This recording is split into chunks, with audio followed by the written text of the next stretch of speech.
This tutorial is going to show you how to remove a background from an image and end up with something like this when you're starting out with something like that.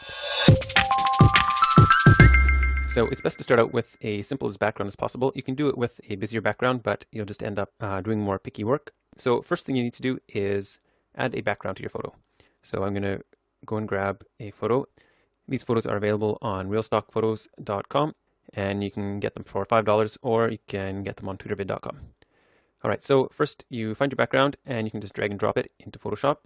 If it's not large enough, you can just grab the corners here and resize it. I'm holding down the Shift and Alt button so it resizes all corners at the same time. And then you'll have to press this check mark here and that'll save it. Now you can see you've got your two layers here, your background image and your original layer. Now we want this guy on top, so we want to unlock this layer. Right now it's locked, so we can't really move it or anything.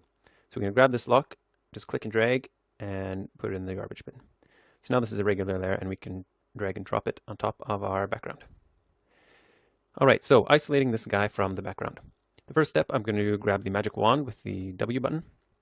And then since this background is such a nice even color, I'm just going to quickly and roughly click and drag and that'll select most of the green. It doesn't matter if it selects a little bit wrong. This is just a really rough estimate. I'm going to zoom in here. It took a little bit too much. I'll fix that just to make my life in the next step a little easier. I'm using the Alt button, which gives me a minus, which will take away from my selection. All right, so that's close enough. You can see around the hair that the selection needs to be edited, and around the arms, we're getting pretty close. The other problem I have right now is that the grass is selected and not my guy, and I need to select my guy, so I'm going to inverse my selection, and I do that by pressing Control-Shift-I, or you can right-click on the selection and select inverse right here. All right, so now to further modify my selection, I'm going to right select and click Refine Edge, or it's also available up here in Select and Refine Edge, or press Alt-Control-R. Now we have this Refine Edge box, and I'll go through these various options and try to tell you what they do. The view, that's just how we want to view our image here, our selection. You can play and look around at these different settings. For this one, I'm going to put on white to start with, so you can sort of see how it's doing along the edge. The first one here, Smart Radius, that tries to let Photoshop decide how far outside and inside your selection Photoshop should look for the edge. I'm just going to leave that off for now. Smooth, if we zoom in here, you can see right now the selection is sort of jagged. If we up the smooth, that'll smooth out our selection so there's no sort of sharp edges and makes it a little more natural. Feather, feathers the edge. And in most selections or most sort of people on a background, it's never a hard 0 pixel edge. There's always some sort of a feathery blur to the edges. So I usually put around 2 and that helps it sort of blend into the background. Contrast is how sort of hard the edge is going to be. And I'll leave that at 0 for now. And Shift Edge, right now our selection is right along here. And you can see there's a little bit of green along most of the edge. So by shifting the edge, I can reduce that a little bit. I can put in, for example, -2, and that just moves the selection in by 2 pixels everywhere. And that also sort of helps isolate our subject a little bit and get rid of our green background. And the last one, Output, Decontaminate Colors. If we're shooting on a chroma screen, for example, or this one on green grass or any other color, this Decontaminate Colors will remove the sort of green halo that goes around everything. And you can determine how much or little that happens. And the output will, where you want the selection to be output to. I'll get to that in a second. And so let's look at the edge of our outline here. Right now you can see here this should be selected and isn't. So now I have this brush, which is selected over here. And you can paint here, and that tells Photoshop, take another look at this area. It needs to be fixed, and it managed to fix it. Right now Photoshop thinks the edge is here, and it's right, it is there. And that's not perfect on the edge there, but we'll leave it for now. And along the hair, that's where we're going to need most of the work.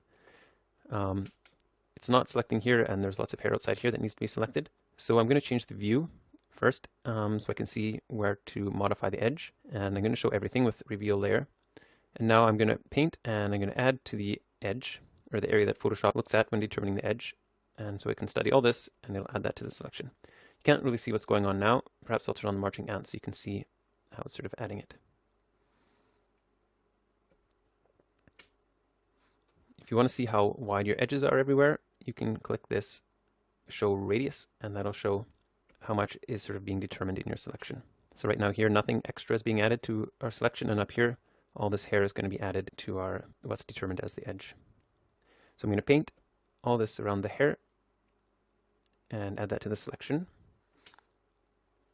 You can watch my video on 10 ways to zoom around your image for ways that you can also use in this tool. Amongst other things, spacebar to slide the image around, Control plus, Control minus to zoom in and out, or else you can use this magnifying glass and hand tool, but it's quicker just to use the shortcuts. All right, so I'm just doing sort of a rough selection around the edge and painting the areas I want added to the selection. Okay, so then now that I've done that, you can see how it's doing a little better if we put it on white. And now you can see it's doing quite a bit better job. It's getting all the little curls here. And here there's a little bit of green that we need taken out.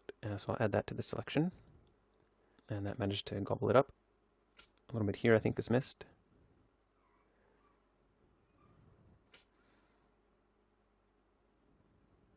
All right, so I'm going to view the full image and see how we're doing. We've got a little corner here that has a little green on it.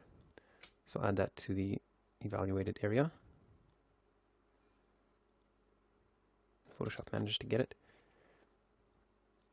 All right, so I think we're looking pretty good. Now we can choose to output our layer to different sorts of things. A new document, we want to keep it in this document, so I'm going to pick one of these top ones.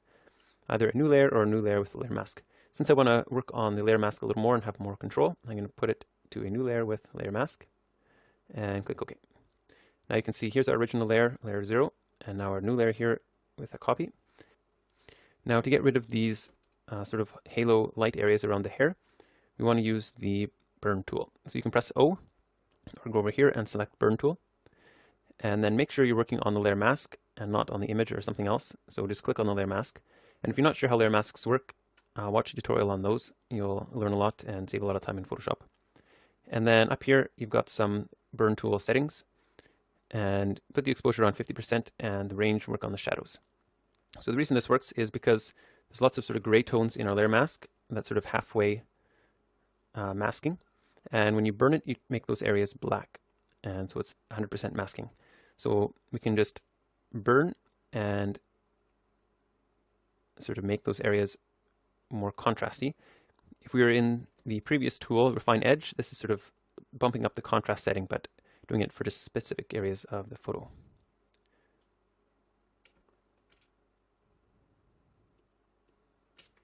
All right, so I think that's pretty good for a start.